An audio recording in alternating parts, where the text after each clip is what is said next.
I wanted to comment on a few of Aug's recent posts on Facebook.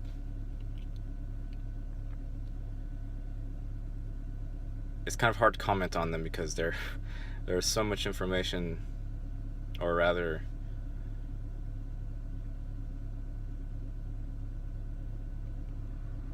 he speaks in a language that we're not used to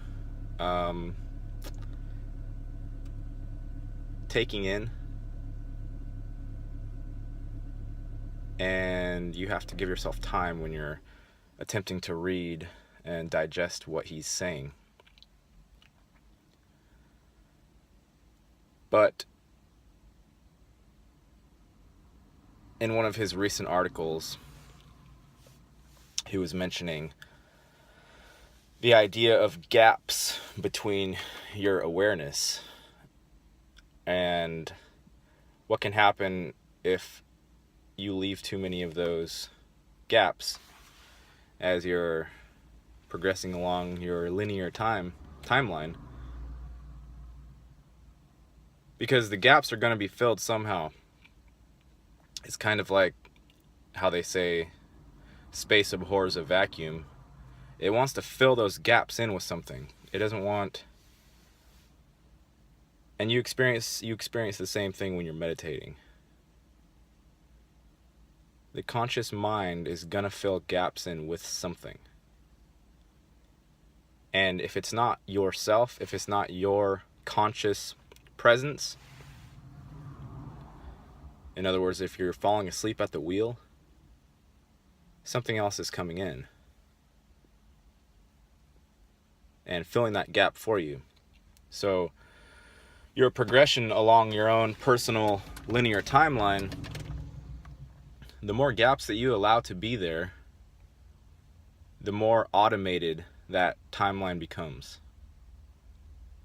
And the more susceptible you are to outside influences and basically unauthorized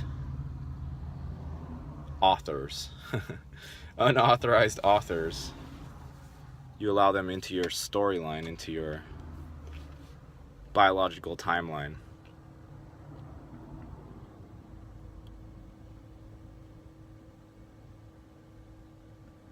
And you don't get a rest from doing that. You don't get a rest from staying aware. With practice, you stay aware all the time.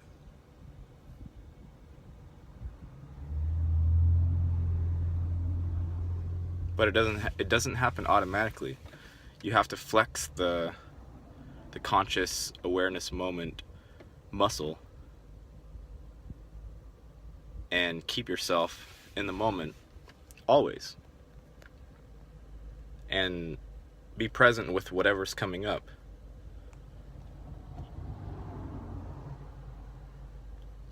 And if you do that, and you keep the fundamental motivations of your being wholesome,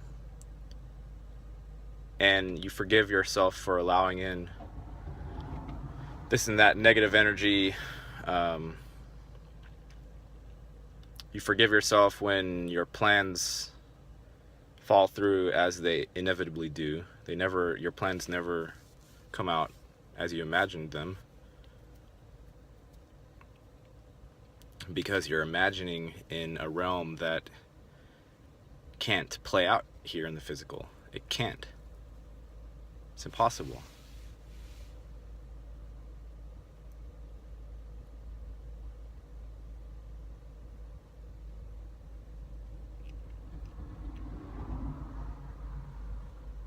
And also, like he was saying, and I've thought about this a lot, when you contemplate he was saying something about trillions of data points that are required to make up the whole of your experience from moment to moment. It's unfathomable. It's impossible to imagine the magnitude of how much information is required to make that experience. It's impossible. So you automatically must have faith. You must have faith in the Creator. You must have faith in existence as the giver of your own personal life. You have to accept that. Otherwise, you're purely living in delusion. You're purely living in your ego, in the dreams of future and past, and where you place your glorified false self storyline, where you place that, how you arrange that mentally.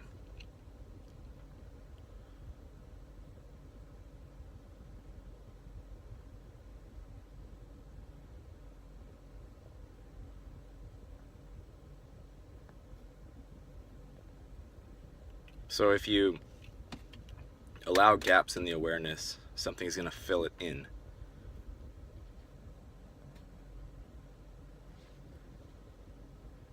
And what's going to fill that in is going to be, that's going to be filled with the massive subconscious bucket that we've all been collectively contributing to for however long we've all been here, feeding the beast. We've all been here feeding the beast and brushing all of our issues and internal angst, problems, and so on under the collective humanity's subconscious rug, that little veil. It's actually a pretty big veil, but when you're dealing with things as they're coming up in your perceptual moment-to-moment awareness, guess what? Then you're not contributing to that unconscious mental garbage pail, basically, this garbage can that all of the unacknowledged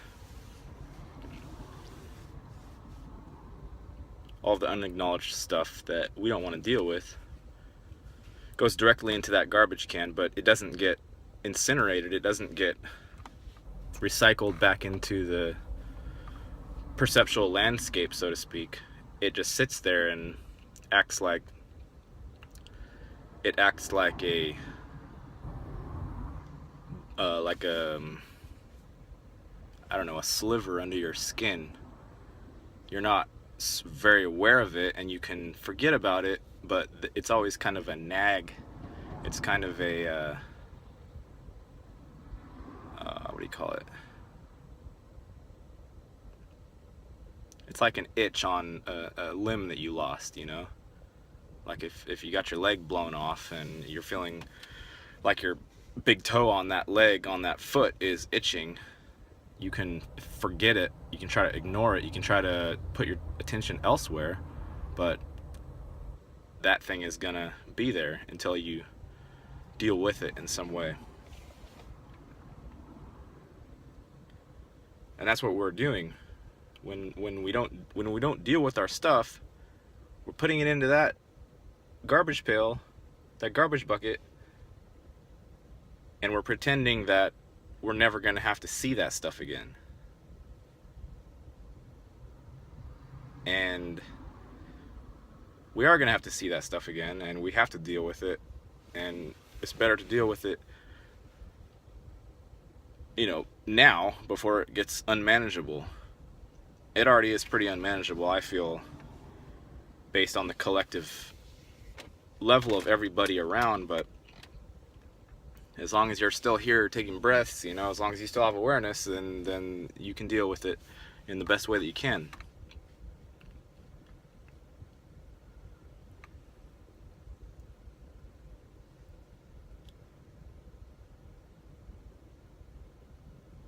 So staying present Not allowing there to be gaps in your consciousness that's how you protect yourself. That's how you stay protected. That's how you keep your fundamental qualities of love, compassion, empathy, caring, family, all these things that are being attempted to be destroyed here in this realm. That's how we keep them, is we stay present in the moment, because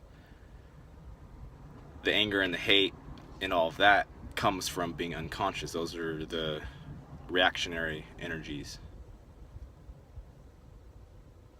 And if you're staying in the moment, you don't have to be reactionary. You don't have to react. You don't have to do knee-jerk reactions to things that upset you. You can go into the feeling, whatever feeling it is that's coming up, explore it out, be with it, and let it dissolve. And then it doesn't go into the subconscious, it doesn't go into the unconscious, and therefore add to the problem that we're going to have to deal with.